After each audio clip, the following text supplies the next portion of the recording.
Olá, Adri, Olá, bem-vinda. boa noite, obrigada. Seja bem-vinda também essa Ah, noite, se preparando para esfriar aqui em Florianópolis.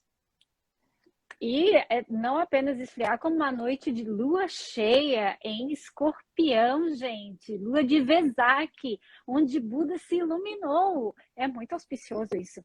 É muita informação para mim. Estava falando com a minha professora de yoga, gente, é Buda, é lua de sangue, é tudo ao mesmo tempo, é muita informação. Eu preferi deixar assim mesmo. Estou muito satisfeita com a lua cheia, linda do jeito que tá.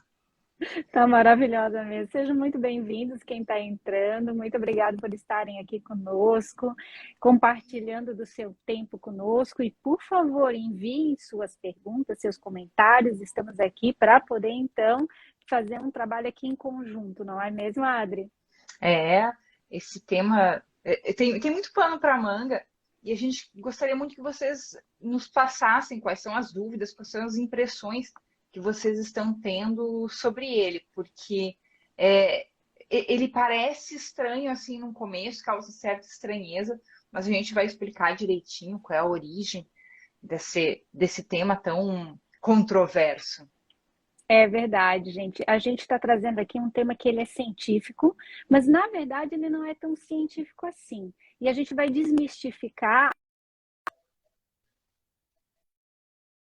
do nosso podcast live hoje qualquer mesmo, Adri? Então, primeiro vamos nos apresentar, né? Ah, é verdade. Vamos começar nos apresentando. Então, para quem não me conhece, eu sou a Adriana, eu sou jornalista, escritora, sou especialista em neurociência e psicologia positiva e sou estudante de filosofia também. E tenho o orgulho e a honra de participar dessa grande aventura que é o Toques de Despertar. É isso aí. A Adriana, às vezes, gente, eu tenho até medo de falar com a Adriana, de tanta coisa que ela tem ali. Para quem não me conhece, eu sou a Fernanda Medeiros, sou terapeuta, psicoterapeuta sistêmica, trabalho há mais de 15 anos, né, com terapias e hoje sou especializada em trabalhar com mulheres principalmente acima de 40 anos que trazem ali as suas dificuldades, suas dúvidas, para que elas possam realmente mergulhar no seu processo de transformação quando chegam ali, na metade da vida. Então, hoje a gente vai tratar de um tema que com certeza pega aí todo mundo. Esqueci de acrescentar também que eu sou uma profunda pesquisadora dessa transição da metade da vida, que a gente começa quando se aproxima aí dos 40 anos. Estudei isso durante muitos anos, sigo estudando, ao mesmo tempo em que eu atravessava esse processo e acompanhei também a Fernanda passando por esse processo, então temos bastante experiência, prática e teórica para falar a respeito. E Vamos ao muito nosso tema? choro, e muita risada, e muito tudo. Muito vinho, muito café, muito tudo. Ixi, e muita troca de WhatsApp, Jesus. Uh, Então vamos lá. Qual que é o tema hoje, Adri, do nosso live podcast? então, o nosso tema hoje são as 36 perguntas que levam ao amor. A primeira vez que eu li sobre isso, eu achei muito estranho. Achei até aquele negócio que tu lê isso, isso está me cheirando a golpe. Mas aí eu fui pesquisar. E ele tem uma origem científica, como a Fer já falou, que é resultado de uma pesquisa, uma extensa pesquisa feita por um grupo de psicólogos norte-americanos que chegou nessas 36 perguntas, divididas em três partes, e que, segundo eles, é capaz de aumentar a intimidade entre um casal, aumentar a intimidade entre os parceiros. E elas são divididas em três partes. E uma vai aprofundando a outra. Então, na verdade, assim, o título do programa, do podcast é esse, é sobre as 36 perguntas, só que o nosso objetivo não é falar apenas das 36 perguntas, mas sim falar do que está por trás dessas 36 perguntas, não é, Fernanda? É isso aí. Essas 36 perguntas, gente, elas tratam do quanto você tem interesse em conhecer o teu parceiro, o quanto você tem disponibilidade de tempo e vontade de mergulhar no universo do outro. Porque a gente bem sabe que hoje em dia, mais do que nunca, estamos aqui envolvidos em relacionamentos rasos, em relacionamentos líquidos, né, que terminam muito facilmente, porque justamente eles não criam uma coisa que a gente chama de colinha. Não tem uma colinha entre as pessoas. Então, eu saio com um, saio com o outro, fico aqui, fico ali. Então, o que a gente vai tratar aqui é dessa colinha. O que faz um relacionamento criar intimidade e o que faz com que essa colinha vá se tornando cada vez mais firme, mais grossa, mais espessa ao longo dos tempos, quando esse casal, então, vai passando mais tempo juntos. Bom, acho que a gente podia começar falando de algumas das perguntas. Talvez a gente não venha abordar as 36 aqui, mas se você estiver interessada, tem no Google. Inclusive tem em português, quando eu pesquisei isso, uns meses atrás só tinha em inglês, agora tem em português também. Mas a gente pode começar pela parte 1. Na parte 1, a primeira pergunta. Se você pudesse escolher qualquer pessoa do mundo, quem você iria querer como convidado para um jantar? Uma pergunta bem superficial, né? Nem tanto, né? Porque, na verdade, quando tu olha para essa pergunta, tu pode descobrir muito sobre a pessoa.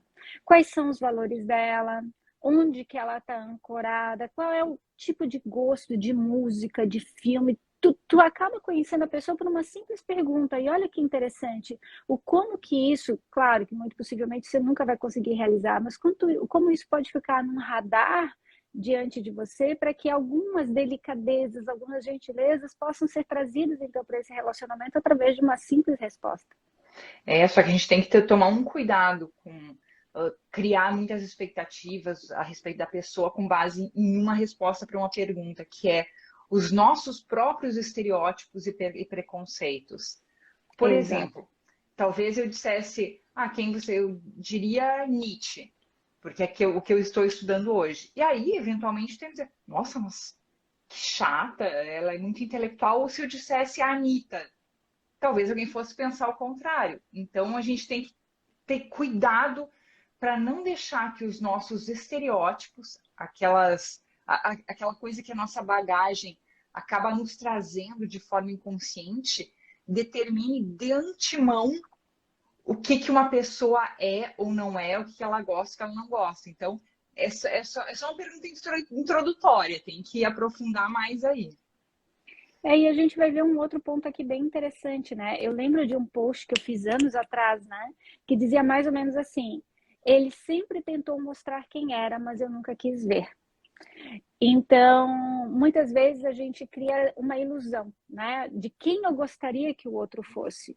E normalmente quando a gente vai criando essa ilusão de quem eu queria que o outro fosse, ou tentando encaixar o outro dentro daquilo que para mim é bom, às vezes a gente também não quer aceitar determinadas respostas do outro. Porque essa ilusão que foi criada, então cai por terra. Uhum.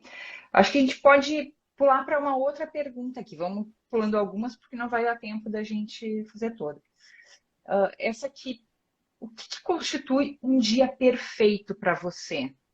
Essa pergunta eu acho muito interessante porque ela revela bastante da nossa disposição para a vida. Porque se você está um dia perfeito é eu acordar, trabalhar e tal, uma coisa mais que não se aprofunda, de repente você já fica mais naquela, será que precisamos aprofundar ainda mais essas perguntas? O que seria um dia perfeito para ti, Adri? Para mim, um dia perfeito, na verdade, eu tenho tentado cultivar dias perfeitos. Um dia perfeito é um dia que eu acorde, que eu consiga tomar um café da manhã com meu marido, que eu possa. Isso é uma coisa que eu faço realmente todas as manhãs. Eu ligo um aromatizador que a Fernanda me deu, com um óleozinho essencial, faço a minha meditação, e depois, enquanto aquele óleozinho continua a soltar o cheiro, eu leio alguma coisa. Eu pego a minha leitura do momento e começo a ler. E aí, só depois de começar com essa pausa para mim, é que eu começo a fazer outras coisas, que eu vou trabalhar, que eu vou escrever, que eu vou me preocupar com o to-do list. Mas o primeiro momento do meu dia é para mim. Gente, olha só que legal essa resposta dela, porque se vocês pararem para pensar, essa resposta dela traz alguns elementos muito essenciais, e um deles são os limites. Uma única resposta já dá muito claro para mim que estou escutando. Se eu estou escutando com atenção e não como um julgamento, mas com atenção, eu vou entender que, poxa, de manhã ela não gosta de ser incomodada porque ela tem coisas para ela para serem feitas. Então, e eu me lembro um dia que eu mandei mensagem para a Adriana logo cedo e ela não me respondeu. Aí eu mandei uma outra, porque ela tinha o costume de me responder. Ela foi me responder, acho que só por umas 8h30, 9 da manhã. Aí ela disse, ai, não, é que eu adotei uma nova dinâmica agora, que é, então, não pegar no celular antes das 8 da manhã. Pronto. Ali ela já me ensinou sobre limites. Ali ela já me mostrou assim, ó, olha, esse tempo é reservado para mim. E tudo certo. Então, percebam o quanto uma resposta ela traz de elementos ricos da outra pessoa para você, se você estiver disposta a escutar, a internalizar, sem como a Adriana mesmo falou, sem julgar, sem criticar, sem colocar limites, sem criar restrições com relação àquilo que o outro está te entregando, né? E agora eu quero fazer para ti mais uma das perguntas da sequência. Pelo que você se sente mais grata em sua vida? Pelo que eu me sinto mais grata na minha vida?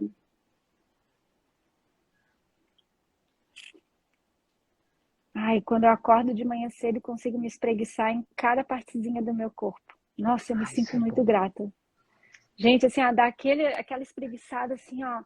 Ai, me veio um sentimento tão bom de eu conseguir fazer isso, parece que eu encaixo no corpo, sabe? Ai, é um sentimento assim que eu não sei nem explicar, mas é um sentimento muito gostoso. É me espreguiçar de manhã, ter espaço para me espreguiçar. Começar assim meu dia, ai, me espreguiçando. Eu sei que parece uma coisa boba e simples, mas é um sentimento de gratidão que eu tenho muito forte dentro de mim, por estar no meu corpo. Mas justamente por ser simples é que revela mais uma coisa a teu respeito, que tu não precisa de grandes conquistas, de grandes objetivos, de coisas enormes para se sentir grata. Basta ter essa possibilidade gostosa, esse gostosinho de tô me encaixando com calma para começar bem o dia, já é o suficiente. Então, olha como essas perguntas vão, obviamente, se todo mundo for sincero nessa troca, vão nos mostrando mais coisas da outra pessoa. É isso mesmo. Eu acho isso riquíssimo, gente. Olha como é interessante, né? E talvez, como a Adriana mesmo falou, é nessa simplicidade, nossa, como ela consegue olhar as coisas com simplicidade. Como que eu poderia olhar essas coisas com simplicidade? No sentido de que quanto que eu posso aprender com o outro dentro daquilo que o outro está me entregando? Quanto eu estou aberta, né? O quanto eu estou disposta a receber aquilo que o outro está me entregando. Essa pergunta aqui é a pergunta de número 12, a última da parte 1. Essa aqui é para nós duas. Eu vou fazer uma pergunta para mim, tá, gente? Porque eu sou dessas. Se você pudesse acordar amanhã com uma qualidade ou habilidade nova, qual seria? Na verdade, é uma que eu já estou tentando cultivar há algum tempo, que é a paciência. A paciência, com certeza. Eu seria uma pessoa muito melhor se eu conseguisse cultivar a paciência. Já melhorei bastante nos últimos anos, muito, mas ainda é um trabalho a ser feito. Bom, eu adoraria uma habilidade, a minha primeira que veio era voar. Gente, eu queria voar, queria sair voando por aí, ter esse sentimento de asas abertas, sabe? De liberdade, sair por aí. É um sentimento que eu tenho muito forte, seria de voar, uma habilidade. Agora vamos para a parte 2. Então, estamos aprofundando a conversa aqui para aumentar o grau de intimidade entre os parceiros. Vamos aqui nessa aqui na número 16. O que você mais valoriza em uma amizade? A confiança. O que eu mais valorizo numa amizade é a confiança. Na verdade, eu valorizo a confiança em qualquer laço de relacionamento, na amizade principalmente. Uhum. Sabe que eu estava lendo as perguntas aqui, tem uma que eu achei que ela tá mais ou menos, tá bem na metade, a pergunta 18. Ela talvez mexa com coisas muito profundas, se a pessoa for honesta em responder, que é qual é a sua lembrança mais terrível? A gente sabe muito melhor do que eu, trabalha com isso, do quanto os nossos traumas fazem quem nós somos. Muitas vezes a gente acaba escondendo esses traumas para não não assustar a outra pessoa. E aqui tá, na metade da conversa já vai na tua lembrança mais terrível. Como é que, como é que você vê isso, essa questão de, na metade da conversa, a gente já fala sobre nossa pior lembrança. Eu acho que tudo depende da tua postura interna, porque eu posso falar de um trauma que eu já tenha superado e posso falar tranquilamente isso de fato aconteceu na minha vida, essa é uma lembrança muito triste que eu tenho, ou eu posso estar ainda pegada naquele trauma e quando eu começo a falar, eu falo com raiva, eu falo culpando, eu falo xingando, eu falo criticando, eu falo com peso. Então tudo depende da tua postura interna e de quanto aquilo está curado dentro de você. Se você está falando de um ponto de vista, ok, curei, aconteceu, é um fato, faz parte da minha vida, moldou quem eu sou, meu caráter, minhas percepções de vida, moldou quem eu sou, me trouxe até aqui, mas está lá. Ou eu ainda posso estar carregando aquilo e aquilo ainda estar moldando no sentido de estar atuando nas minhas decisões ainda hoje em dia, né? Então, se eu tenho um trauma, por exemplo, como eu tenho, né? Um trauma de violência doméstica. Então, se eu tenho esse trauma, se eu tivesse esse trauma ainda ativo dentro de mim, com certeza ele estaria atuando no sentido de desconfiança. Tá, mas o que que tu fez no teu relacionamento passado, sabe? Como é que tu trata as pessoas? Eu estaria muito mais sendo atuada pelo meu trauma do que simplesmente compartilhar. Não, um fato aconteceu, mas tá lá no passado, superou, me trouxe até aqui, tem os aprendizados daquilo. Então, Uhum. a vulnerabilidade está muito conectada com esse aspecto dessa postura interna, né? Faz sentido isso, Adri? Faz sentido. E a pergunta 22 eu achei Não, muito peraí, aí interessante. volta.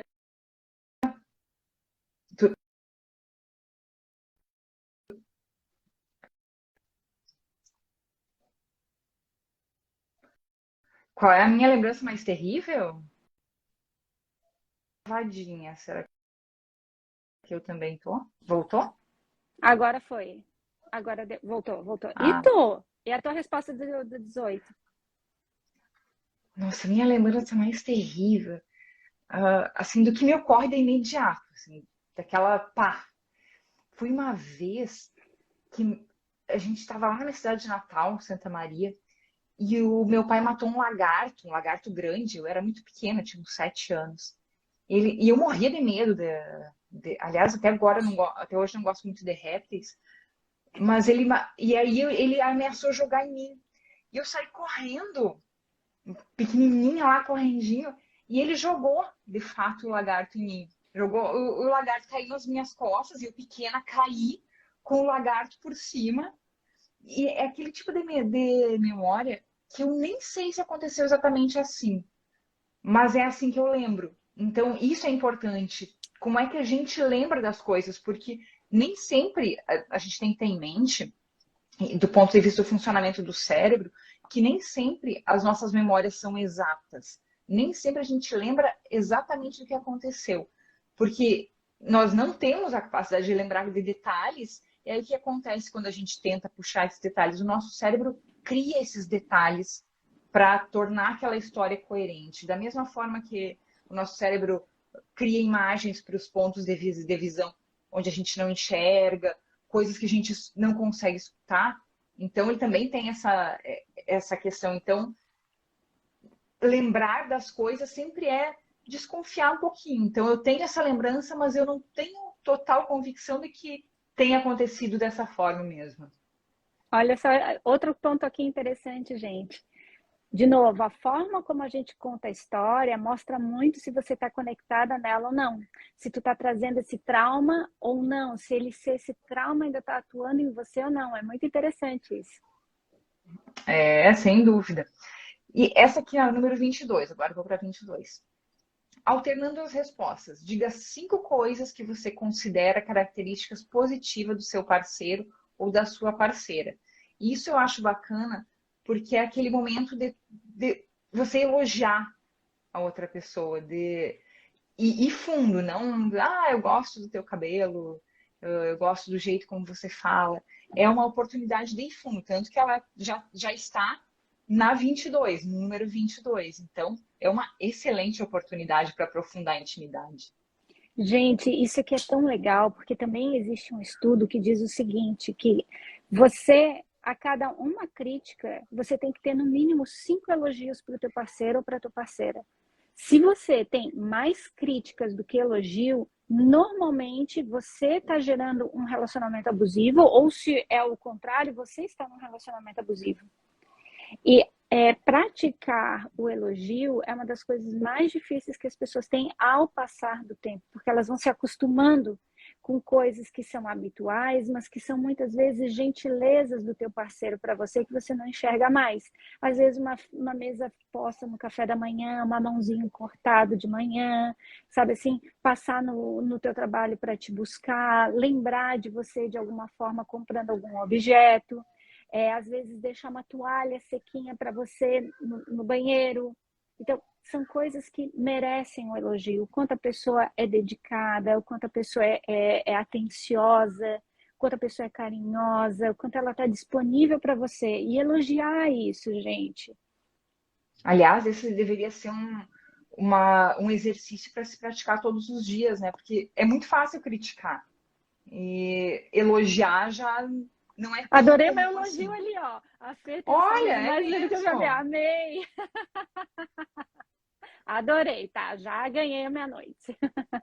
Volta então. Volto, tá? Volto. Vamos para a próxima. Já? Eu achei que ia ter mais um encerramento aí que tu ficou tão emocionada aí com o Ai, fiquei elogio. emocionada com o meu elogio que eu perdi aqui o foco de atenção. Não, era Ah, isso mesmo, né? Essa percepção da gente poder compartilhar o nosso melhor com o outro, mas também ter essa percepção de um relacionamento, gente, é cuidado, um relacionamento é carinho, um relacionamento é atenção permanente. É permanente, não é só no início, é permanente, porque uma relação, ela oscila conforme as emoções que vão brotando dentro dessa relação. E você tem que aprender a lidar com tudo isso ao mesmo tempo, sem tirar o foco do essencial, que é o cuidado com a o outro, o carinho com o outro. a Aline fez outro elogio aqui, dizendo que nós duas somos bestas. Ah, obrigada, Aline. Agradecemos muito. Realmente, depois eu vou falar sobre isso, ou em um outro podcast. Realmente aceito o elogio. Eu, ultimamente estou praticando aceitar os elogios sem ficar falando, ah, não, imagina, sou nada. Agora, aceito o elogio, agradeço e ponto final. Mas isso é conversa para um outro podcast. Tem Tomar posse. a última pergunta da parte 2. Eu gostaria que você falasse, eu sei que é um assunto muito profundo, mas que você conseguisse falar brevemente sobre o que isso pode representar, que é como você se sente sobre o relacionamento com a sua mãe. Brevemente, do ponto de vista sistêmico, o relacionamento com a mãe é o teu relacionamento, é o teu primeiro e mais importante relacionamento na vida, né? Porque você é carne da carne dela, sangue do sangue dela, então a tua primeira relação de amor é com o teu materno. E tudo aquilo que você não conseguiu de algum jeito receber ou tomar da sua mãe, você vai ter dificuldades com os teus relacionamentos amorosos ao longo da vida. Então, o relacionamento com a tua mãe é um dos pontos chaves para quem quer ter um relacionamento amoroso de sucesso com seu parceiro. Nossa, profundo isso, né? A gente sabe que relacionamento com a mãe, assim como relacionamento com o pai, determina muito da nossa postura em relação a várias coisas na vida toda, né? Dali por diante é o que nos define em grande parte. E conhecer isso a seu próprio respeito e a respeito do parceiro é um grande passo de intimidade. Gente, assim, nós somos seres, né, que nós temos aqui, somos estruturados a partir de padrões de comportamentos que nós recebemos de algumas pessoas. Em primeira instância, sempre do nosso pai e da nossa mãe. Então, tudo aquilo que eu aprendi, que eu vivi, que eu senti com a minha mãe e com o meu pai, eu vou levar para a minha vida num processo de repetição e reprodução. É uma projeção permanente. Então, a relação que tu tens com a tua mãe, e muita gente chega no meu consultório dizendo, eu tenho uma relação maravilhosa com a minha mãe. Mas quando vai ver o relacionamento amoroso, às vezes é um fracasso. A gente vai ver que o relacionamento bom com a mãe é um relacionamento distante, é um relacionamento onde a hierarquia está trocada, o filho cuida mais da mãe do que realmente o filho consegue estar no lugar de filho com relação à mãe. Então, tudo isso vai sendo gerado reflexo no teu relacionamento. Então, o grande termômetro é olha para o teu relacionamento, qual é o efeito dele na sua vida? Quais são os efeitos que tu tens? É um relacionamento bom, um relacionamento durável, um relacionamento saudável, um relacionamento que te leva para o mais? Tu consegue tomar, receber, ter equilíbrio? Tudo isso vai te dizer a qualidade do teu relacionamento com a sua mãe. Agora me responde aqui a pergunta 27, já na última parte, terceira parte. Não. Se você fosse se tornar um amigo próximo do seu parceiro, compartilhe o que seria importante que ele soubesse. Tudo que fosse pertinente à relação de vocês. Tudo que é pertinente ao crescimento, ao bem-estar da relação de vocês, precisa ser compartilhado. Daquilo que você sente, daquilo que você carrega. Agora, tem coisas de relacionamentos pretéritos que não precisam estar cientes e incluídos dentro desse relacionamento. Isso chama-se hierarquia. Isso chama-se dar prioridade para aquilo que realmente é importante. Só que aquilo que compete aos dois, que é importante para os dois, precisa estar presente. E isso somente diálogos honestos, vulneráveis e verdadeiros vão trazer isso para o casal. Vocês perceberam que ela fugiu da pergunta que eu fiz para ela, mas eu não vou fugir, porque não vou fazer isso. O que eu compartilharia com o meu parceiro, se ele fosse meu amigo, Tá, agora que eu entendi a seria, pergunta. eu falaria para ele que eu não sou uma pessoa fácil de conviver. Porque normalmente a gente acha que o outro que é difícil. Nós somos maravilhosos, porque para mim conviver comigo mesma é facílimo. Eu sou maravilhosa para mim mesma no dia a dia. Só que isso a gente tem uma visão deturpada de nós mesmos. Nós não somos tão bons assim, não somos alecrim dourado, como a Fernanda costuma dizer. Então, a primeira coisa que eu diria é, não é tão fácil assim conviver comigo. Eu vou me esforçar, tenho me esforçado, mas não, eu não sou essa fofurice toda. Bom, agora entendendo melhor a pergunta, eu achei que era para eu explicar a pergunta, mas agora diretamente respondendo, eu ia dizer que eu sou tão imperfeita quanto qualquer outro ser humano, que eu tenho as minhas dificuldades, os meus medos, as minhas fraquezas, e que volta e meia, principalmente na TPM, elas tomam conta de mim. Então, é um desafio, sim, né? Quando a gente tem tantas coisas dentro de nós, seres complexos, volta e meia a gente está tomado aqui por uma cegueira, por uma emoção que toma posse da gente, que criam fantasias, criam ilusões, criam medos, criam inseguranças. Então, eu ia dizer isso, né? Que eu sou tão normal quanto qualquer outro ser humano que tem medos e inseguranças, e é isso, faz parte. Vamos nos aproximando do final aqui. A pergunta 35. De todas as pessoas de sua família, a morte de quem você consideraria mais arrasadora? Essa é uma pergunta que mexe profundamente, né? Se a gente for parar para sentir essa resposta no corpo, ela é bem profunda e sim, é muito reveladora também. Ela é profunda e tem muito a ver. Agora eu vou responder, tá? Eu não vou fugir da resposta, mas eu vou explicar algo que é bem importante. Essa resposta ela tem muito a ver, gente, com os traumas do teu sistema familiar.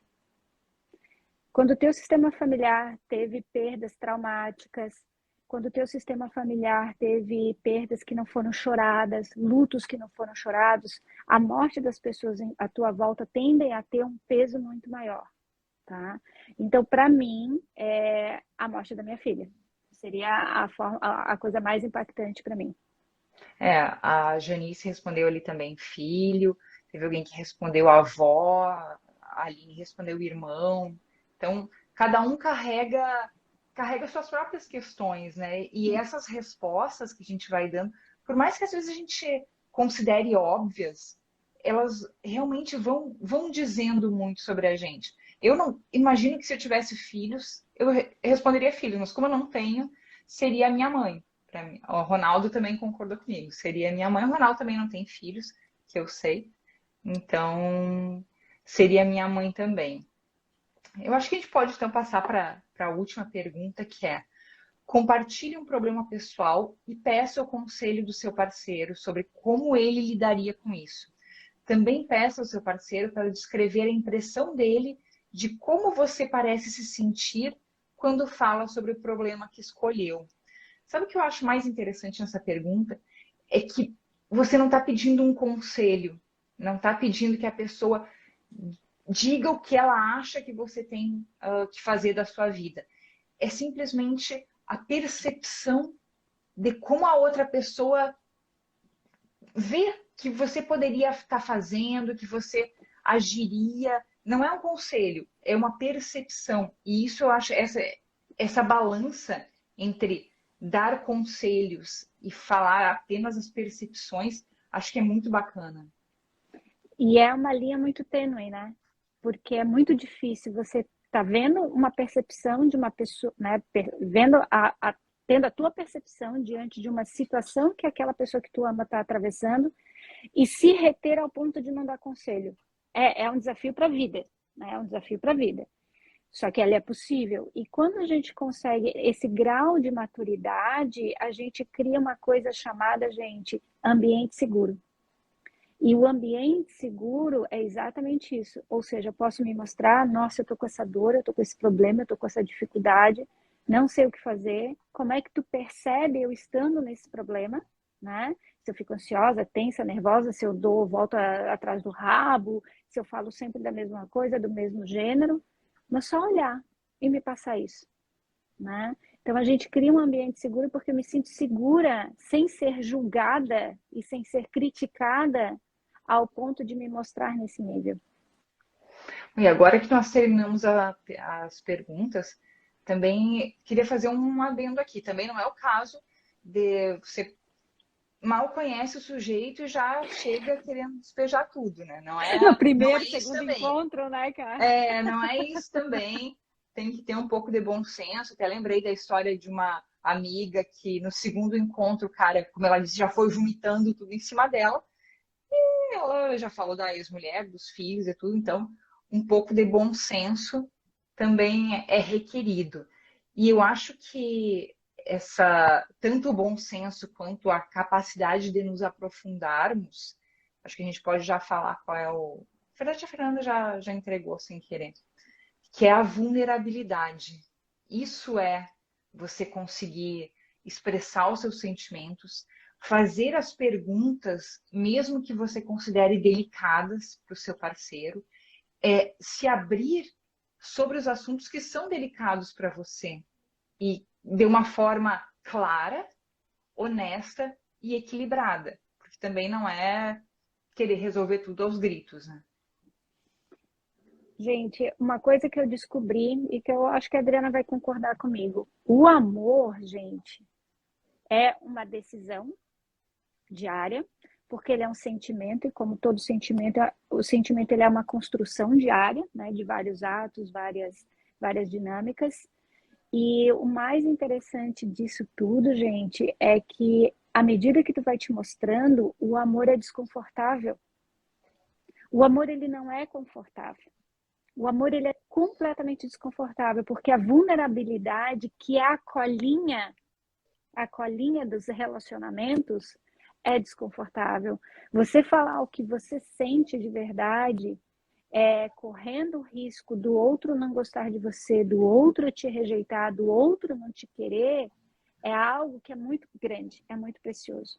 Então, o amor, para ser construído, para ter colinha, precisa de vulnerabilidade. E vulnerabilidade não é você falar o que você acha do outro, o que você pegou de informações e usar contra o outro. A vulnerabilidade é você falar de você, do que você sente, quais são os teus medos, os teus sonhos, as tuas angústias, os teus traumas, as tuas dificuldades, aí se abrindo e se mostrando. Essa é a colinha, esse é o segredo dos relacionamentos, a colinha. Porque daí eu tenho, a Aline falou ali, vai ter que ter envolvimento emocional, relacionamento afetivo é envolvimento emocional. Se não tiver envolvimento emocional, gente, não dura. Porque é isso. Nos momentos bons, mas nos momentos ruins, o que vai sustentar é justamente a construção desse amor. Porque eu posso ter uma emoção, eu posso ter raiva de ti, eu posso estar puta contigo, eu posso estar indignada contigo, mas ainda assim eu te amo. E tem também uma questão muito importante aqui, que é a seguinte: a nossa capacidade de sermos vulneráveis com sabedoria, ou seja, aquele bom senso também, aumenta muito na medida em que nós nos tornamos mais maduras. Essa é uma das grandes vantagens do envelhecimento, de nos tornarmos maduras, do tempo que passa e que a gente muitas vezes acha opressivo. Essa é uma das grandes vantagens. As mulheres, principalmente a partir dos 40 anos, têm uma vivência prática e emocional que, se bem trabalhada, ajuda muito nessa tarefa de expressar os sentimentos com clareza e equilíbrio. É verdade, gente. Eu posso te garantir que nós aqui podemos ajudar, né, vocês, mulheres, a partir dos seus 35, 40 anos, que estão chegando nessa metade da vida, a alcançar, conquistar essa maturidade emocional, né? Para que você possa conduzir não apenas os teus relacionamentos, mas a tua vida de forma mais consciente. Onde a vulnerabilidade não é simplesmente falar o que tu sente, mas é como tu vai falar o que tu sente, que horas que tu vai falar o que tu sente, de que forma tu vai falar o que tu sente. Porque tudo isso, sim, gente, implica. Tudo isso interfere e vai construindo um pouquinho mais de você e daquilo que é saudável ou daquilo que não é saudável na sua vida. E detalhe, uma coisa que eu sempre falo, nós não nos tornamos mais sábias na medida em que envelhecemos de forma automática. A gente vai acumulando mais experiência, mas transformar essa experiência em sabedoria, em sapiência, são outros 500. Para isso a gente tem que trabalhar, a gente tem que colocar um esforço deliberado, porque isso não acontece também do dia para a noite. Então, é por isso que a gente está aqui, compartilhando esse conteúdo para vocês, trazendo mais alguma coisa que nós vivenciamos e que pesquisamos, que a Fernanda vê os casos em consultório, para que a gente consiga, passinho por passinho, ir incrementando essa nossa sabedoria, incrementando a nossa vulnerabilidade. É isso aí, gente. Muito obrigada pela presença. Muito obrigada. Acho que podemos encerrar por aqui, Adri? Podemos, muito obrigada. Quem se interessou pela história lá do Obrigada, eu tenho uma missão essa semana que é a semana do sim e do obrigada. Eu vou escrever a respeito. Quem não me segue, começa a me seguir aí, que eu vou. Amanhã eu publico. Agora me comprometi, vou terminar a live aqui, vou escrever. Então, a gente está sempre compartilhando essas nossas experiências, nossas jornadas internas, para que inspirem, afinal. É assim que a gente vai crescendo. É quando a gente consegue inspirar uma outra. É verdade, gente. A gente só cresce quando a gente compartilha o que a gente está transbordando aqui dentro. E a gente está transbordando tudo isso, que são as nossas experiências através da vulnerabilidade. Então, sejam É isso bem-vindos aí. ao nosso mundo. Fer, muito obrigada pelo convite. Um beijão. Até mais. Até, gente. Obrigada e até a próxima.